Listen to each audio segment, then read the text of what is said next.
Hola, docents, mestres de secundària i batxillerat. Soc la Mariona Esplugues. Us faig aquest vídeo per presentar el meu espectacle Boja.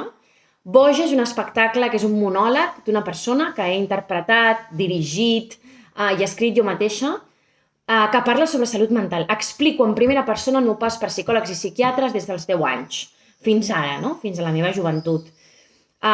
És un espectacle que intenta treure els tabús de la salut mental, parlar-ne obertament, fer comèdia, és a dir, que en cap cas és un drama o el drama de mi vida, sinó més aviat parlar obertament sobre les coses que ens passen, sobre l'ansietat, atacs de pànic, sobre els pensaments que podem tenir dins el nostre cap, sobre com anem a psicòlegs i psiquiatres i com ens entenen o com no ens entenen, sobre com ens entenen les persones del nostre voltant, no?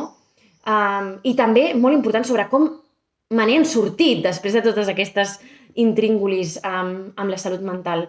Penso que és important parlar amb els joves de salut mental, ja que és un tema que els mou i els remou.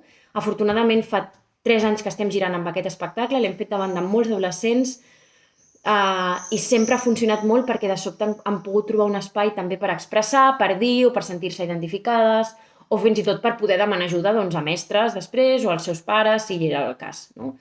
En cap cas és un espectacle terapèutic, però sí que parla de tots aquests temes per tal d'obrir, no? Totes aquestes qüestions que tenen dins el cap els i les adolescents.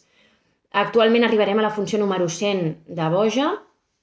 Aquí tinc un flyer que he trobat de les primeres funcions que vam fer al Teatre Eòlia. Afortunadament n'hem pogut fer moltíssimes d'altres. Ens han donat premis, el Premi Teatre Barcelona 2022-2023, Premi Revelació, el Premi a Millor Espectacle per Joves de la Mostra d'Igualada 2025. Ara estem nominades al Premi BBVA de Teatre 2025 i realment és un plaer poder seguir explicant aquesta història perquè creiem, no, que segueix sent important parlar de totes aquestes qüestions silenciades que tenim dins nostre. Surto jo sola en escena, explicar la meva història, explicar qui soc, explicar el que m'ha passat i amb un bat de béisbol que tinc aquí i un tutú que ara mateix no porto posat, però que ja em veureu quan porteu els vostres adolescents. Moltes ganes de trobar-vos al teatre.